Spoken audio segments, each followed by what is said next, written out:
하나님 아버지 하나님 감사합니다. 오늘도 제가 주님의 십자가 복음을 들고 이 자리에 섰습니다. 주님께 제게 계시해 주신 그대로 더하거나 빼지 말고 그대로 전할 수 있도록 인도하시고 받는 우리 그리스도인들도 주님께서 말씀하신 그대로 봐드리고 이해할 수 있도록 전하는 전하 받는 우리 그리스도인들 모두 위에 주님의 한량없는 은혜를 부어주시옵소서. 모든 말씀 우리 주 예수 그리스도의 이름으로 기도드립나이다. 아멘. 자, 오늘은 제 269강 하나님의 왕국과 하늘들의 왕국 및 새하늘과 새 땅이라는 제목으로 십자가 복음을 선포하도록 하겠습니다. 자, 그러면 계속해서 본문 말씀 읽을 때 다 일어서 주시기 바랍니다. 자, 일어나세요. 본문 말씀은 마태복음 12장 28에서 29절입니다. 그러나 만일 하나님의 영에 의해 내 자신이 악령들을 쫓아내고 있다면 결과적으로 하나님의 왕국이 너희 위에 도착했느니라. 혹은 첫째 그 강한 자를 묶지 않고 어떤 이가 그 강한 자의 집 안으로 들어가서 그의 그릇들을 강탈할 수 있겠느냐. 자, 그러면 계속해서 주기도문을 같이 낭독하도록 하겠습니다. 하늘들 안에 계신 우리 아버지여, 당신의 이름이 거룩히 되게 하시며 당신의 왕국이 오게 하시고 당신의 원하심이 하늘들 안에서처럼 땅 위에서도 이루어지게 하시며 그 필요 적절한 저희의 양식을 오늘 저희에게 주시고 또한 저희 자신들이 저희의 채무자들을 면제해 준 것 같이 저희의 채무를 면제해 주시며 저희를 시험 안으로 끌어들이지 마시고 오히려 그 악한 자로부터 구출하소서. 자, 앉아 주시기 바랍니다. 저는 기독교라는 종교 영향으로 많은 사람들이 성경 말씀을 너무 가볍게 취급하고 있으며 아무나 성경을 읽고 이해하며 해석할 수 있다는 다른 복음에 물들어 있음을 자주 목격하곤 합니다. 하지만 아주 기본적인 질문조차 제대로 알고 있거나 정확하게 답변하는 사람이 없습니다. 예를 들어 죄가 무엇이지요? 라고 묻거나 의의를 설명해 주세요 라고 물으면 그것을 제대로 대답하지 못합니다. 회개의 의미는 차라리 아는 사람이 없다고 할 정도로 철저히 잘못 알며 가르쳐지고 있습니다. 다들 회개와 죄의 고백을 혼동하고 있지요. 또한 누누이 말씀드렸듯이 믿음이나 은혜 혹은 행위의 정확한 의미를 아는 사람이 없지요. 행위와 믿음을 다 혼동합니다. 십자가 복음을 신중하게 차근차근 들어온 그리스도인들은 쉽게 답변할 수 있는 것들이지만요. 그러니 음부와 지옥의 차이를 제대로 이해하는 사람도 많지 않습니다. 그럼 제가 질문 하나 해드릴까요? 여러분은 하나님의 왕국과 오늘 제목처럼 하나님의 왕국과 하늘들의 왕국 및 새하늘과 새 땅 차이를 아시나요? 제가 장담하는데 아는 사람이 아는 사람이 거의 없을 것입니다. 왜냐하면 우선 이 단어 번역 자체가 잘못되었기 때문입니다. 이것들이 서로 어떻게 다를까요?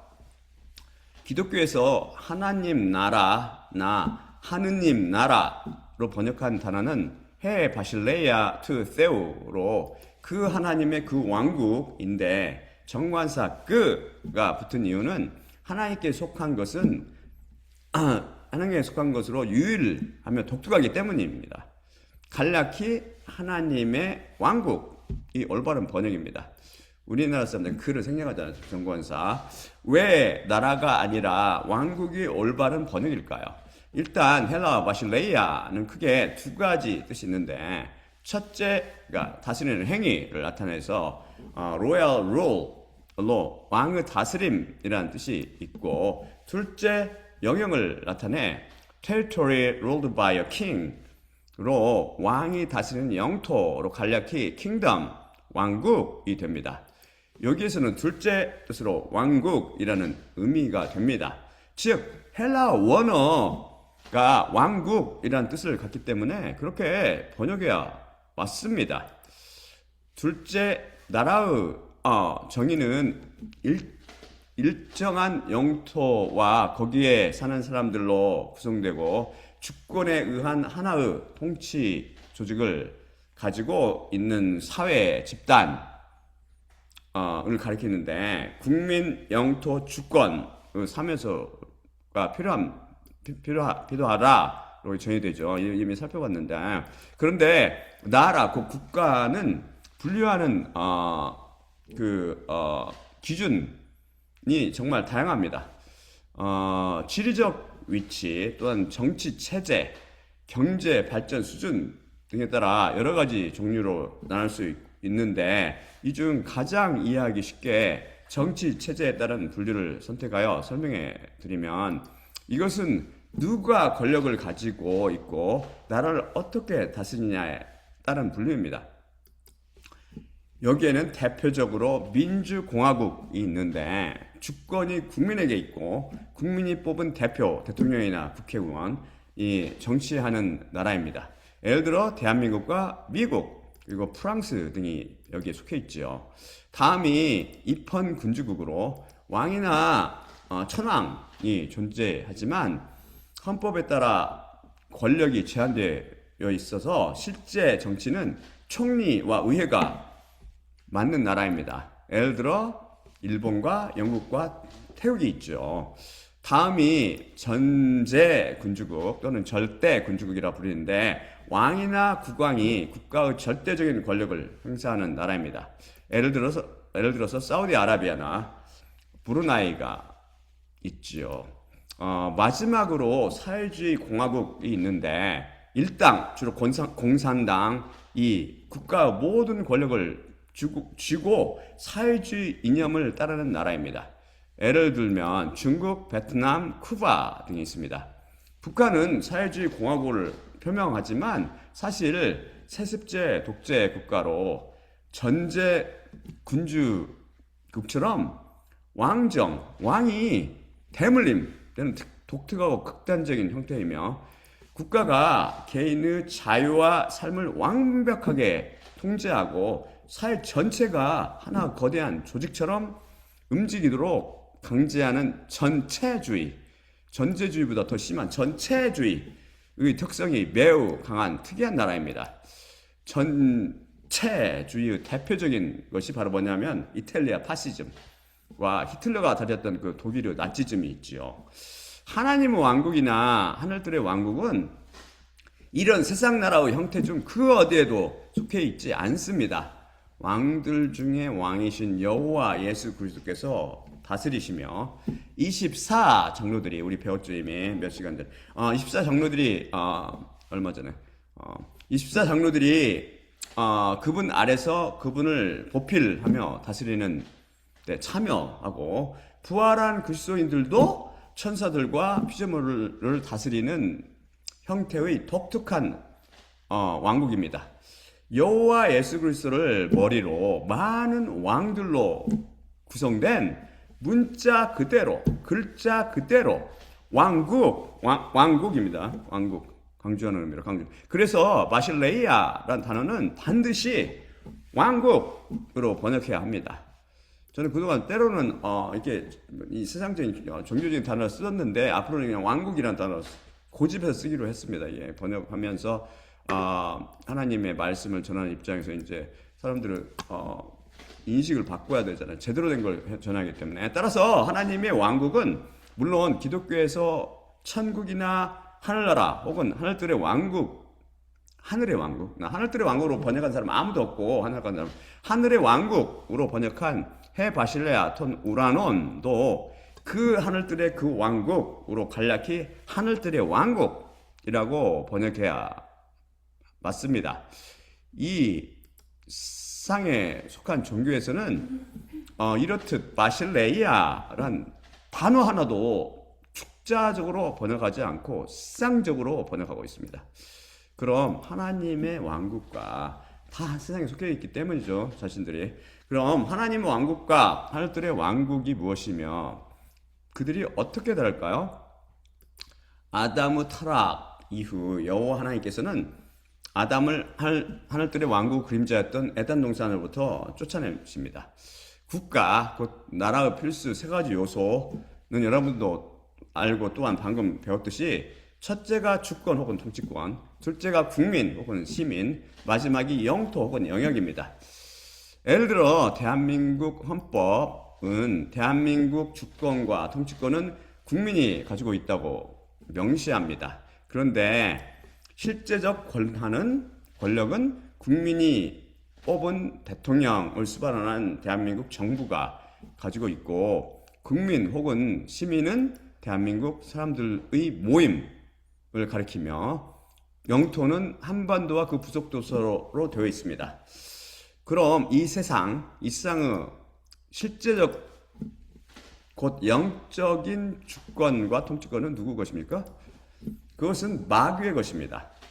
국민은요, 세상에 속한 모든 사람들입니다.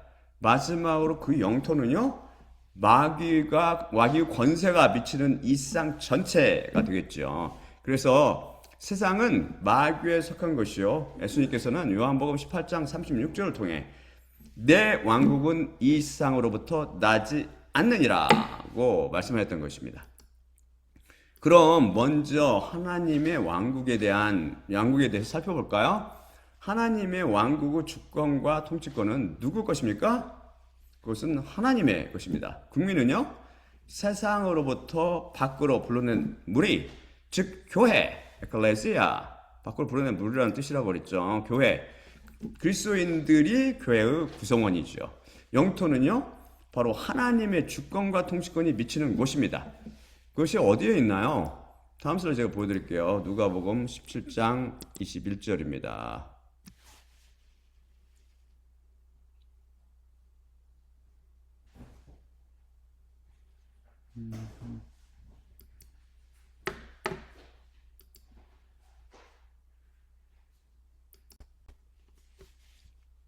옆. 20에서 21절.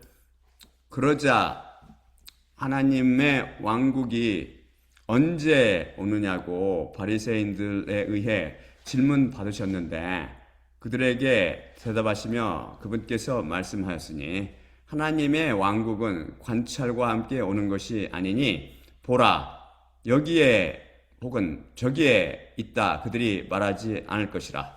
보라 하나님의 왕국은 너희 안쪽에 있기 때문이라. 여기서 너희 안쪽에라고 번역된 구절을 자기 마음속에라는 잘못 해석하고 가르치는 경우를 많이 봤습니다. 철저히 종교적, 불교적인 해석이죠. 참으로 존재하는 하나님의 나라를 가공의 공간, 즉 마음속에나 존재하는 그런 막연한 공간으로 돌려버려서 버리는 마귀의 해석입니다. 너희 안쪽에 의 헬라어 원문은 엔토스 후이몬으로, 엔토스란 pertain to a specific area inside something으로 어느 것의 내부에 있는 특정 영역에 관련된 이란 뜻이고, 후이몬은 너희라는 인칭되면서 복수 2인칭, 복수의 복수 소유격으로 되어 있어서 엔토스 휴몬은 결국 너희 안에 있는 특정한 영역에 관련된 이 됩니다. 예수님께서 여기서 너희 안쪽에 라는 복수 대신 단수를 쓰셔서 내 안쪽에 곧 엔토스라고 말씀하셨다면 불교적으로 해석해도 문법적으로는 틀린 것이 아닙니다. 하지만 예수님께서는 분명히 후이먼이라고 너희라는 복수 인칭 소유격을 쓰고 계십니다. 즉 하나님의 왕국은 너희로 대표되는 교회의 안쪽에 있는 것입니다. 교회 안에 있는 것이죠. 그래서 우리 그리스도인들 가운데 있지만 보이지 않습니다. 왜 그럴까요? 왜 안 보이죠? 다음 슬라이드 제가 보여드릴게요. 마태복음 12장 28에서 29절입니다.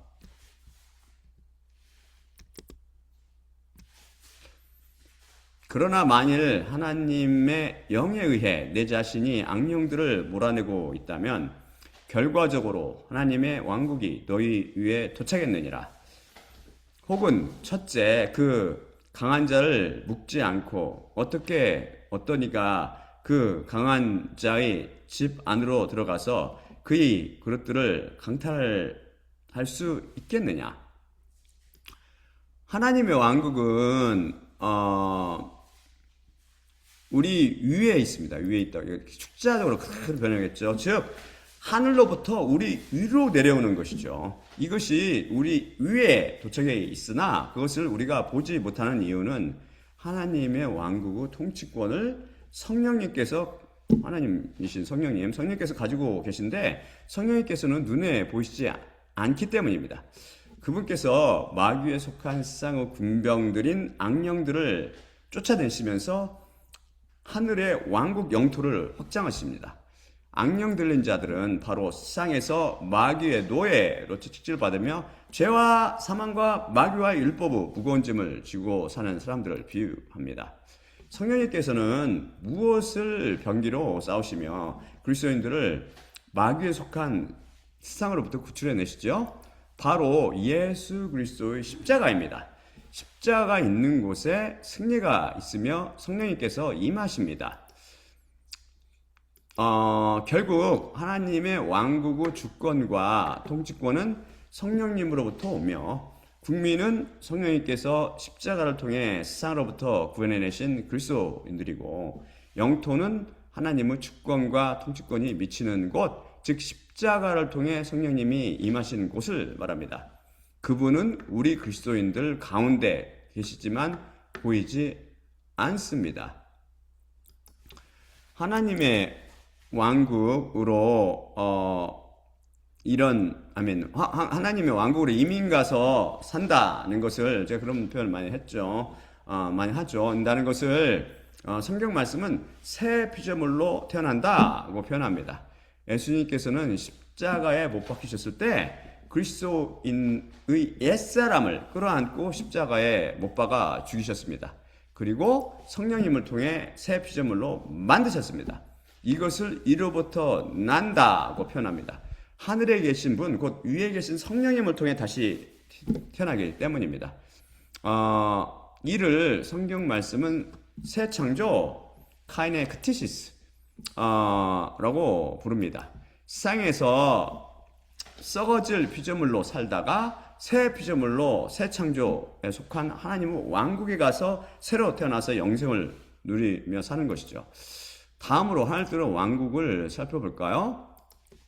하늘들의 왕국은 헬라어로 앞에서 살펴본 것처럼 해 바실레이아 톤 우라논으로, 우라논은 하늘이라는 뜻은 우라노스의 복수형으로 되어 있는데 히브리어는, 이건 헬라어고요. 히브리어는 하늘은 샤마임 으로 그 자체가 복수형으로 되어 있습니다.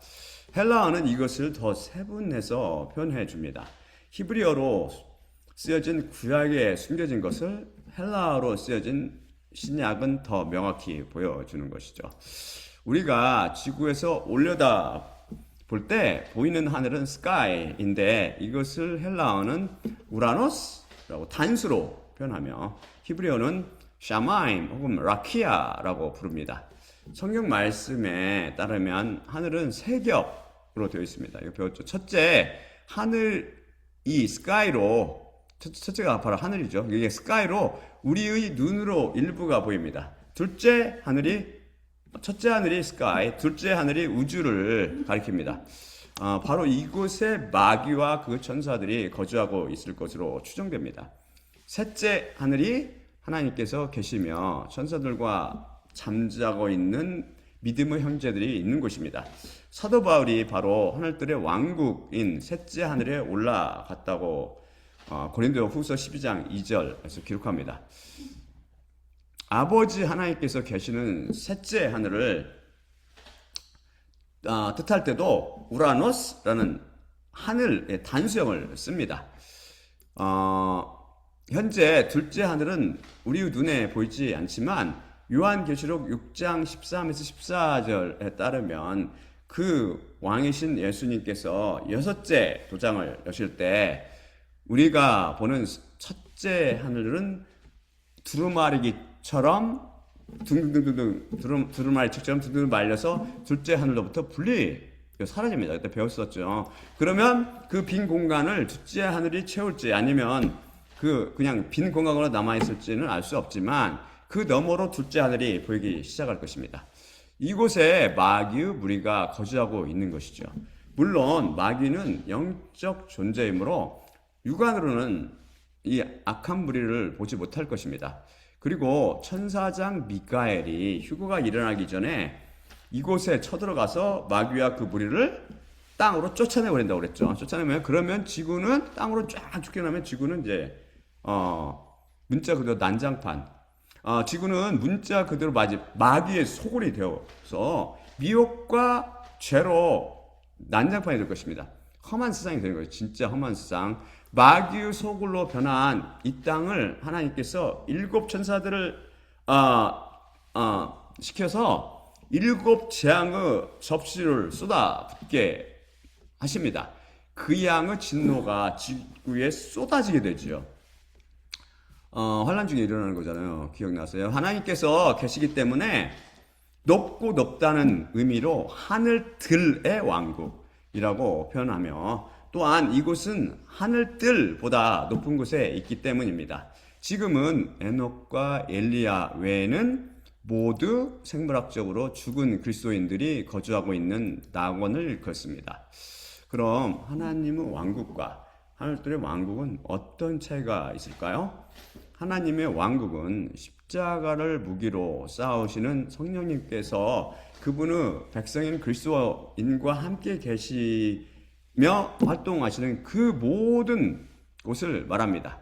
흔히 이 땅에서는 교회의 모습으로 나타납니다.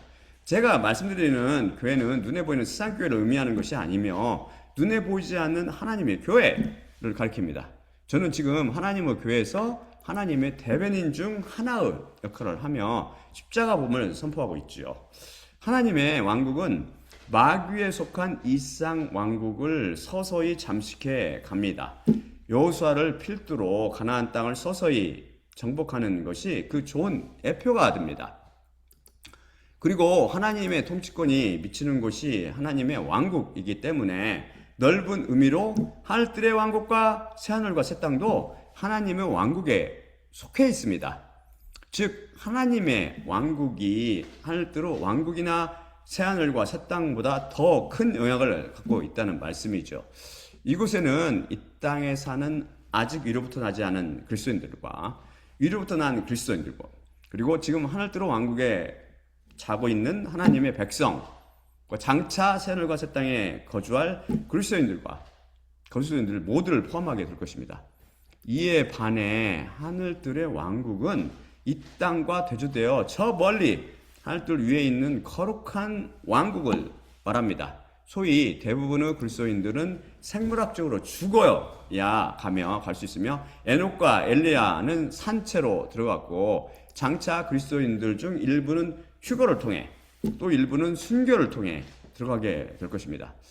하늘들의 왕국에 들어가려면 반드시 먼저 하나님의 왕국에 들어가야 합니다. 즉 위로부터 나서 하나님의 백성이 되어야 합니다. 이 둘의 차이를 이해하실 수 있겠지요. 이제 이해가 안 가면 제 설교 다시 듣세요. 하나님의 백성인 그리스도인들은 위로부터 나면 하나님의 왕국에 이민 가서 살다가 하나님께서 허락하신 때가 차면 본향인 하늘들의 왕국으로 돌아갑니다. 그런데 어떤 사람들은 하늘들의 왕국과 십자가 위의 강도가 간 낙원을 서로 다른 곳으로 잘못 알고 있는데 철저히 잘못된 철학사상으로 그 뿌리가 행위 신앙입니다.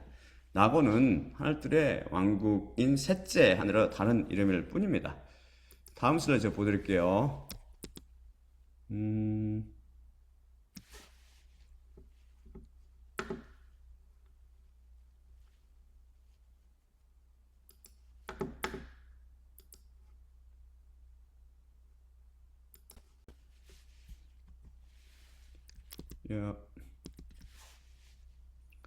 낙원은 바로 생명나무가 있는 곳, 이퀄 하나님의 보좌가 있는 셋째 하늘. 누가복음 23장 40에서 43절입니다. 예수님 당신의 왕국 안으로 오실 때 저를 기억하소서. 그러자 그에게 그분께서 말씀하셨으니 진실로 너에게 내가 이르노니 오늘 나와 함께 낙원 안에 내가 있으리라. 고린도후서 12장 3의 4절입니다. 그리고 이와 같은 사람을 내가 아는데 혹 몸 안에 있었는지 몸 밖에 있었는지 나는 모르지만 하나님께서는 아시는데 낙원 안으로 움켜쥐게 되었고 인간이 이야기하기에 적법하지 않은 형용할 수 없는 말들을 들었노라. 요한계시록 2장 2절. 귀를 갖고 있는 자는 그 영이 교회들에게 이르는 것을 들어야만 하느니라. 이기는 자에게는 그에게 생명나무로부터 먹음을 내가 주리니 그것은 하나님의 낙원 안에 있느니라. 다음이 요한계시록 22장 1에서 2절입니다. 또 그가 그 거리의 가운데에 있으며 하나님과 그 양의 보좌로부터 흘러나오는 수정같이 빛나는 생명수 강을 내게 보여주니라. 또한 그 강의 이편과 저편에 생명나무가 있으니 12열매들을 맺는데 달마다 각각 그것의 열매를 내주고 그 나무 잎사귀들은 나라들을 치료하기 위해서 있더라. 여기서 분명히 보듯이 낙원에는 생명나무가 있으며 생명나무는 하나님과 그 양의 보좌에서 흘러나오는 생명수 강 좌우에 있습니다. 그럼 하늘들의 왕국과 새하늘과 새 땅은 어떻게 다를까요? 이것 아는 사람들도 별로 없죠. 그럼 그러니까 하늘들의 왕국과 하늘들의 왕국과 새하늘과 새 땅은 어떻게 다를까요? 그것을 알아보기 전에 만일 지금 우리가 죽어서 하늘들의 왕국에 올라가면 무엇을 보게 될까요? 그 천국을 보고 왔다는 소리 그런 거짓말 듣지 마세요. 아까 말했지 단어 자체가 틀려. 천국이 뭐야? 천국이 그거 다 거짓말이니까 여러분 절대 믿지 마세요. 그거 성경이 묘사하는 것 외에는 하나도 듣지 마세요. 그 미혹이 얼마나 심한데 지금 미혹으로 가득 차 있습니다, 여러분. 영적 눈이 열리면 그걸 보겠지만 여러분은 안 보일 거야 아마. 히브리서 12장 22에서 24절입니다. 히브리서 12장 22에서 24절. 진짜 인간적인 인간을 머리로 지어낸 아까 바울이 말하는 것처럼 인간을 말로는 표현이 안 되는 것이라고요. 이게 보고 왔다고 표현하는 것 자체가 거짓말하는 거예요. 이제는 표현하고 있으니까 인간은 말로. 히브리서 12장 20에서 24절입니다. 그러나 너희가 시온산과 살아계신 하나님의 성 하늘의 예루살렘과 무수한 천사들과 축제 모임 곧 하늘들에 등록되어 있는 첫째로 태어난 자들의 교회와 모든 것들의 심판자이신 하나님과 완전해진 의로운 영들과 새 언약의 중보자이신 예수님과 아벨보다 더 좋은 것을 말씀하고 계시는 뿌림의 피에 이르렀느니라. 우리가 하늘들의 왕국에 지금 들어가면 이렇게 본다는 거죠. 여기서 하늘들의 왕국에서만 볼 수 있는 것이 첫째, 완전해진 의로운 영들입니다. 이게 바로 이제 지금부터 이제 새하늘과 새 땅과 하늘들의 왕국의 차이입니다. 잘 들으세요. 새로 완전해진 의로운 영들입니다. 이게 무슨 뜻인지 아세요? 이것들의 정체가 무엇일까요? 이미 배웠는데 골로새서 3장 1의 4절입니다. 그래서 십자가 복음은 한 번 듣고 지나가면 안 돼요. 듣고 또 듣고 또 듣고. 저도 그러거든요. 저도. 골로새서 3장 1의 4절. 그러므로 만일 그리스도와 함께 너희가 일으켜졌다면 위의 것들을 너희가 구할지니 거기서 그리스도께서 하나님의 오른쪽 안에 앉아 계시느니라. 땅 위의 것들이 아니라 위의 것들을 너희가 마음가짐 가지라. 너희가 죽었고 너희의 생명이 그리스도와 함께 하나님 안에 감춰져 있기 때문이라. 우리의 생명 그리스도께서 나타나실 때 그때 또한 너희도 그분과 함께 영광 안에 나타나게 되리라. 여기서 너희가 죽었다는 것은 생물학적으로 죽었다는 의미가 아니라 십자가 위에서 예수 그리스도와 함께 죽은 사건, 곧 십자가 사건이 위로부터 나는 사건을 가리킵니다. 위로부터 난 그리스도인들의 생명은 지금 그리스도와 함께 하나님 안에 감춰져 있습니다. 그런데 여기서 너희의 생명은 무엇을 가리킬까요? 여기서 생명은 헬라어로 조에인데 바로 키리오 진료 생명이신 예수님만이 참 생명이 되시며 따라서 성령님만이 참 생명을 갖고 계십니다. 그런데 십자가 사건을 통해 놀랍게도 그리스도인의 영도 생명이 된다고 살펴봤었습니다. 기억나세요? 기억 안 나실 거예요. 안 나시는 분들은 여러 번씩 들으세요. 여러 번씩. 제 설교를 자꾸 어렵다고 하시는 분들이 많은데 반복해서 들으세요. 반복해서 들으시면 십자가복음이 어렵지 않구나. 이게 쫙 논리적으로도 맞고 여러 가지 기가 막히다는 걸 깨닫게 될 겁니다. 하나님께서 이제 허락하셔야겠죠. 하지만 말씀 자체가 살아 있어서 말씀이 여러분을 키운다고요. 말씀이 여러분을 깨우쳐 주시고, 그러나 만일 그리스도께서 너희 안에 계시면 한편 몸은 죄로 말미암아 괴사되나 다른 한편 영은 의로 말미암아 생명이니라. 대부분의 한글 성경들과 영어 성경들이 영은 의로 말미암아 생명이니라를 영은 의로 말미암아 살았느니라 나 지나치게 의역하여 오역을 범했습니다. 흥정역 킹제임스 버전은 영을 대문자로 대문자 스피릿으로 곧 성령님으로 오역했습니다. 여기서는 지금 헬라어 man the의 용법을 써서 on the one hand on the other hand로 한편은 뭐뭐하고 또 한편으로는 뭐뭐한다 라며 예수님께서 십자가 사건을 통해서 우리에게 임하셨을 때 우리의 몸과 우리의 영에 어떤 변화가 일어나는지 대조시켜서 증언해 주시고 계십니다. 그런데 갑자기 왜 성령님께서 튀어나옵니까? 영은 의로 말미암아 생명이니라 고 하면 축자를 번역하면 뭔가 좀 어색하게 되지요. 그래서 인간들 자꾸 이성으로 판단해서 자꾸 말씀을 왜곡시키고 변절시키고 자기들 멋대로 그냥 혼잡케 하고, 하지만 원문은 분명히 그렇게 되어 있습니다. 이렇게 만일 옛날에 그 원문까지 제가 보여드리면서 설명해드렸잖아요. 만일 영은 의로 말미암아 살았느니라가 되려면 생명, 그 zoe란 단어 대신 이것의 동사형인 zao의 중성 단수 분사형인 zon이 와야 합니다.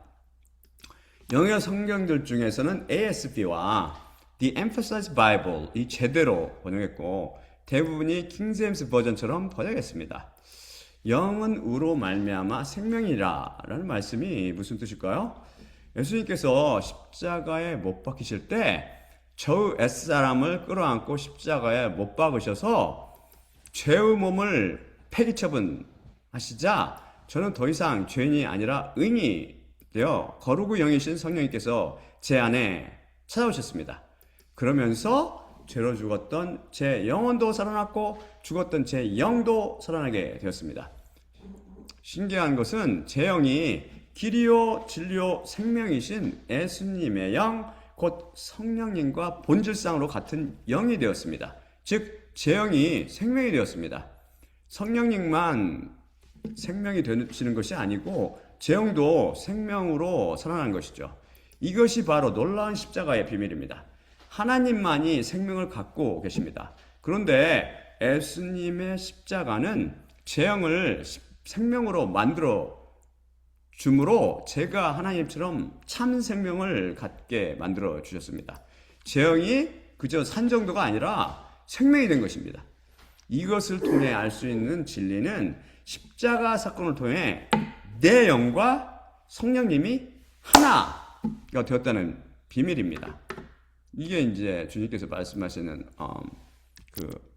제자들이 말씀하시는 그들과 우리가 하나가 되시옵소서.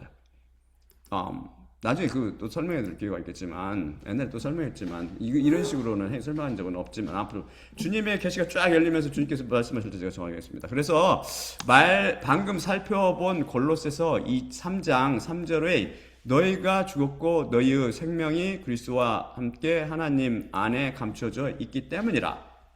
그래서 너희의 생명이란 너희의 영으로 바꿔 말할 수 있습니다. 맞죠?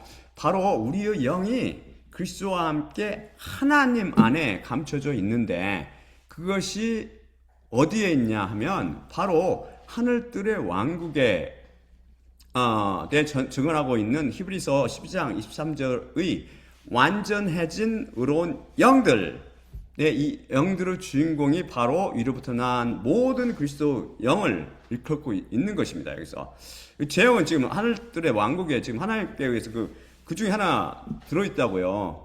성령님과 하나가 되어서 이 영이 완전해졌습니다. 그래서 완전해진 의로운 영들, 의미가 쫙 맞잖아, 이게.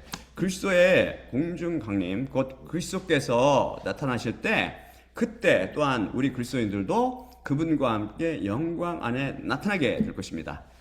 즉, 영과 영혼과 몸이 합쳐서 일어나는 휴거와 부활에 참여하게 되는 것이죠.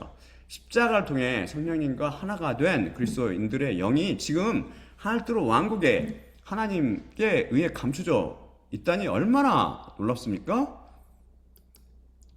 그리고 우리가 지금 하늘들의 왕국에 올라가면 아벨보다 더 좋은 아벨보다 더 좋은 것을 말씀하고 계시는 뿌림의 피를 볼 수 있을 것이라고 배웠죠. 그분의 피는 영원히 우리의 죄사함과 구속 및 새 언약에 대한 보증으로 흐르게 될 것입니다.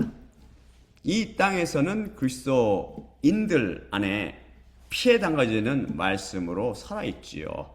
이 피 때문에 우리가 사는 거예요. 이 피 때문에 우리가 하나님 앞에서 뻣뻣이 고개 들고 우리가 하늘들의 왕국에서만 볼 수 있고 새 하늘과 새 땅에서 볼 수 없는 둘째, 그것은 바로 성전입니다. 하늘과 새 하늘과 새 땅을 증언하는 다음 말씀 볼까요? 다음 말씀은 새 하늘과 새 땅에 대한 증언입니다. 요한계시록 21장 20에서 27절입니다.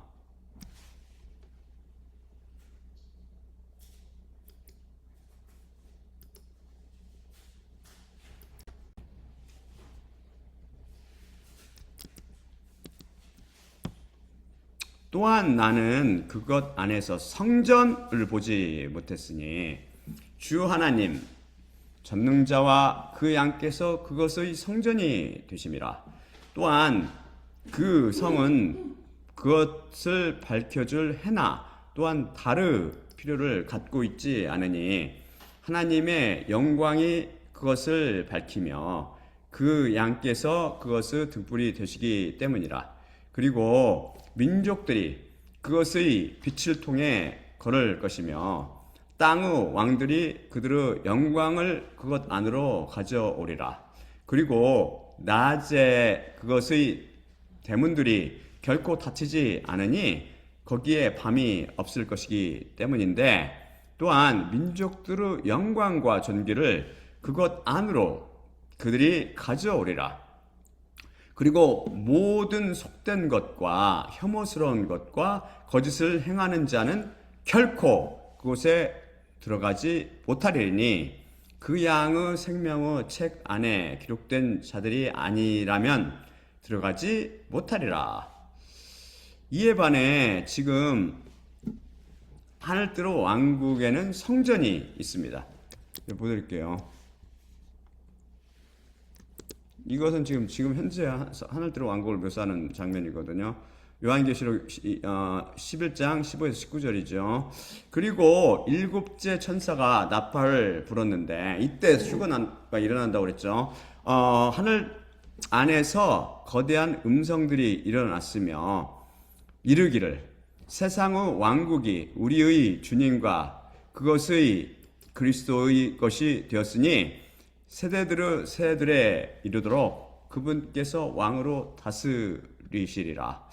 그리고 하나님 앞에서 그들의 보좌 위에 앉아 있는 24 장로들이 그들의 얼굴들 위로 엎드리며 하나님을 경배했고 이르기를 지금 계시는 분이시며 전에 계셨던 분이시요 주 하나님 전능자시여 당신께 우리가 감사하오니 당신의 거대한 능력을 당신께서 취하셨고 왕으로 다스리셨나이다. 그리고 민족들이 분노케 되었고 당신의 분노가 왔으며 죽은 자들이 심판받을 때가 왔고 당신의 노예들인 예언자들과 성도들과 당신의 이름을 두려워하는 자들에게 삭슬 주며 작은 자들과 거대한 자들을 그리고 땅을 파괴하는 자들을 파괴하실 때가 왔나이다.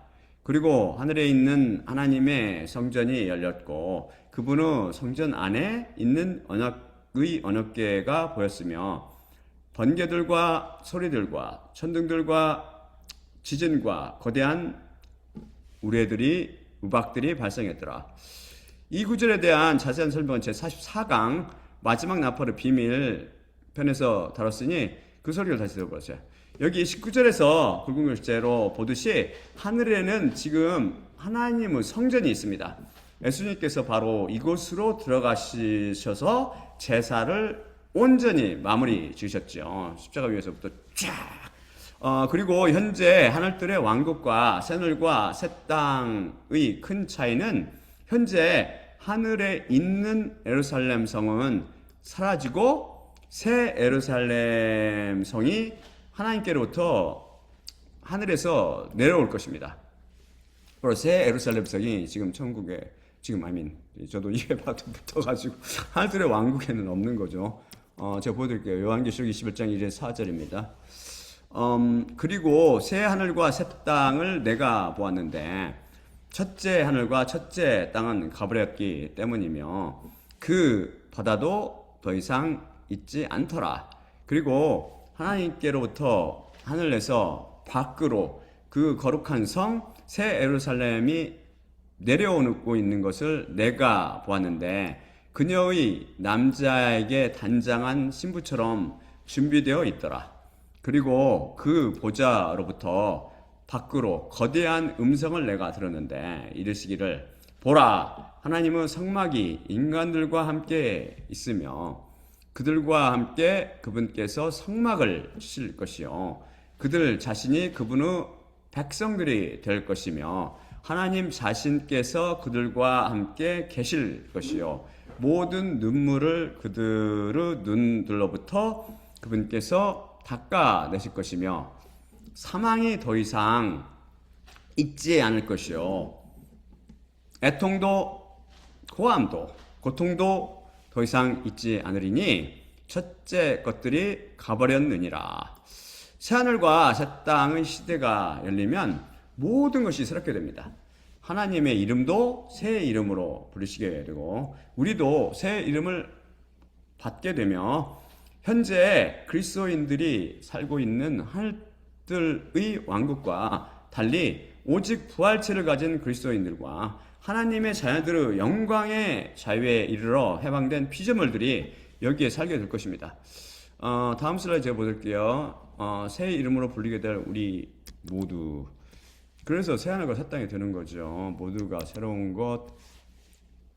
귀를 가진 자는 그 영웅이 교회들에게 이르는 것을 들어야 하느니라.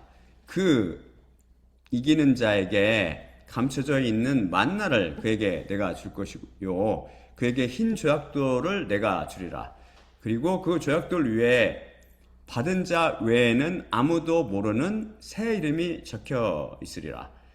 이게 바로 요한계시록 2장 17절입니다. 그리고 요한계시록 3장 12에서 13절 읽어드리면 이기는 자 그를 내가 내 하나님 성전 안에 기둥으로 내가 만들 것이고 결코 더 이상 바깥으로 그가 나가지 아니하며 그의 위에 내 하나님의 이름과 내 하나님의 성의 이름 새 예루살렘 내 하나님께로부터 하늘 밖으로 내려오는 것 그리고 내 새 이름을 내가 쓰리라.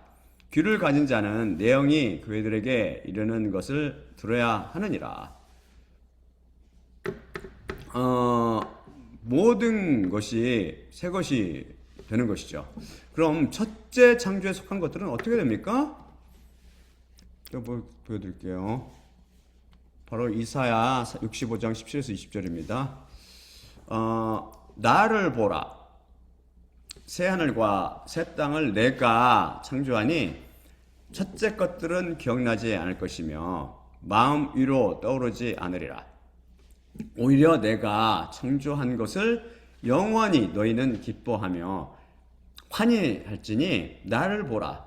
환희하는 예루살렘을 환희로 그것의 백성을 기쁨으로 만들고 있노라. 그리고 예루살렘을 나는 기뻐하며 내 백성을 나는 크게 기뻐하리라. 그리고 그 안에서 흐느껴 우는 소리와 우는 소리가 다시는 들리지 않을 것이라. 거기로부터 날들된 젖먹이가 더 이상 없을 것이며 그의 날들을 채우지 못한 노인이 없을 것이니 소년이 100세에 죽을 것이요 100세에 이르지 못하는 자는 저주받을 것이라. 그 뒷부분 이거는 이해하기 힘들죠. 이건 이미 오류시주에서 제가 설명 다 해드렸습니다. 첫째 것들 여기 보는 것 같이 첫째 것들 곧 첫째 창조에 속해 있는 모든 것들은 이것들이 뭐였죠? 이 세상에 속한 인류 역사는 물론 하늘들의 왕국에 있던 것들도 다 기억나지 않게 될 것입니다. 새 시대, 곧 새하늘과 새 땅의 시대가 열렸기 때문이죠. 그래서 여러분의 가족이나 친구, 친척, 지인이 지옥으로 갔어도 전혀 기억나지 않게 될 것입니다. 하지만 지옥에 있는 사람들은 예외입니다. 그들은 영원히 과거에 얽매여 자신의 죄와 실수를 이를 갈며 영원히 후회하고 수치 속에서 살이 타는 고통을 당하며 마귀와 함께 영원히 저주받게 될 것입니다.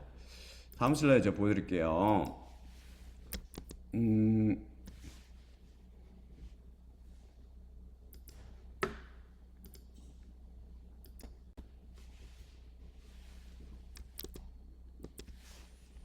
영원히 과거에 붙들리게 될 불의를 행하는 사람들.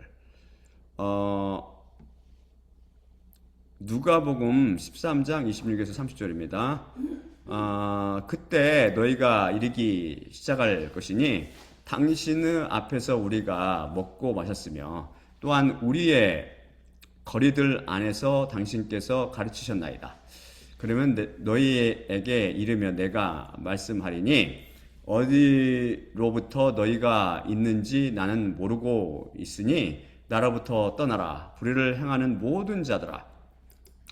거기서 우는 것과 이들을 가는 것이 있을 것인데 아브라함과 이삭과 야곱과 모든 예언자들은 하나님의 왕국 안에 있으나 바깥으로 내쫓겨 있는 너희 자신을 너희가 보리라. 그리고 동쪽들과 서쪽들로부터 그리고 북쪽과 남쪽으로부터 그들이 올 것이며 하나님의 왕국 안에서 그들이 식사 자리에 눕혀지게 되리라. 그런데 보라, 첫째들이 될 마지막 째들이 있고 마지막 째들이 될 첫째들이 있느니라. 다음이 요한계시록 20장 10절과 15절입니다. 그리고 그들을 오도하던 마귀가 또한 그 짐승과 그 거짓 예언자도 있는 불과 유황의 못 안으로 던져졌고 낮과 밤 세대들에 이르도록 그들이 고문을 당하리라. 그리고 만일 중약, 그리고 만일 어떤 자가 그 생명의 책 안에 기록되어져 있는 것으로 발견되지 않으면 불의 못 안으로 던져졌더라. 다음이 요한계시록 14장 11절. 그리고 그들의 고문의 연기가 새들에 이르도록 올라가며 그 짐승과 그의 형상을 경배하던 자들, 그리고 어떤 자가 그의 이름의 낙인을 받는다면 낮과 밤 안식을 그들이 갖지 못하니라. 현재형으로 됐죠. 그래서 제가 현재형으로 그대로 변을. 현재형은 항상 영원히 지속되는 진리를 변할 때 쓴다고 그랬죠. 그들이 과거에 붙들릴 수밖에 없는 이유는 그들이 과거에 지은 죄에 대한 삭슬 치르며 수치를 당하고 영원히 후회할 것이기 때문입니다. 여기서 누가복음 말씀에서 보듯이 새하늘과 새 땅을 증언하는 구절에 하나님의 왕국이란 단어를 예수님께서 쓰셨습니다. 그래서 하나님의 왕국은 성령님 곧 하나님의 통치권이 미치는 모든 것으로 이 땅은 물론 이 땅 하늘들의 왕국과 새하늘과 새 땅을 포함하는 가장 큰 영역을 갖습니다. 지금 이것도 제가 설교하는 이것도 하나님의 왕국에 속해 있죠. 불의 못에서 과거에 얽매여 후회하고 이를 갈며 고통 속에서 사는 자들에 반해 그리스도인들 곧 하나님의 백성은 영원한 기쁨 안에 하나님께서 창조하신 모든 것으로 인해 감사하며 환희 속에서 영원한 현재를 살아가게 될 것입니다. 여러분 진실로 지옥을 두려워하며 새 하늘과 새 땅을 사모하기 바랍니다. 그럼 마지막으로 고린도전서 11장 23절 26절을 읽고 마치도록 하겠습니다.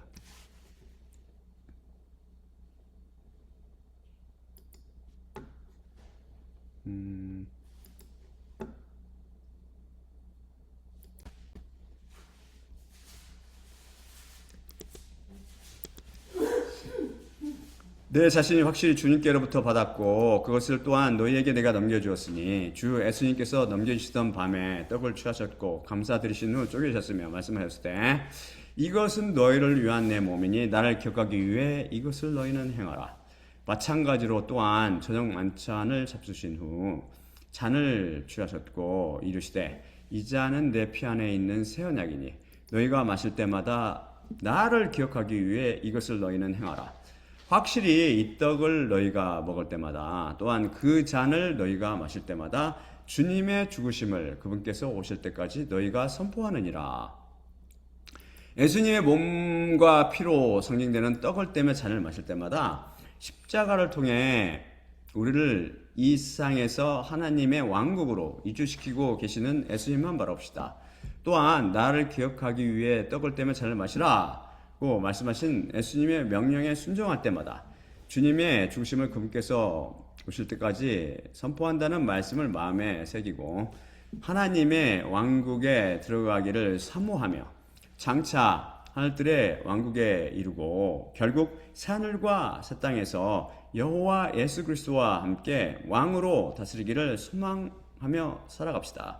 자, 그럼 제가 기도하고 마치도록 하겠습니다. 사랑의 아버지 감사합니다. 오늘 말씀 주시면 감사합니다. 우리는 지금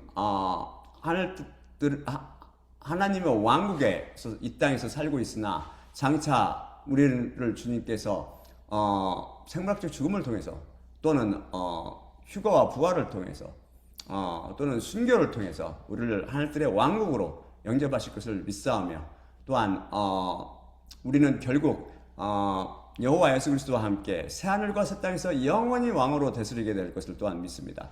주님, 우리 하나님의 백성을 십자가 복음으로 불러주시고 십자가 복음을 통해서 이 하나님의 왕국이 점점점 더 넓어지어 확장될 수 있도록 인도하시고 많은 사람들 곧 하나님의 백성이 하나님 앞으로 돌아올 수 있도록 예수 그리스도를 왕으로 주로 고백하며 돌아올수록 은혜를 베풀어 주시옵소서. 모든 말씀 우리 주 예수 그리스도의 이름으로 기도드립나이다. 아멘. 자, 그러면 제가 마치도록 할게요.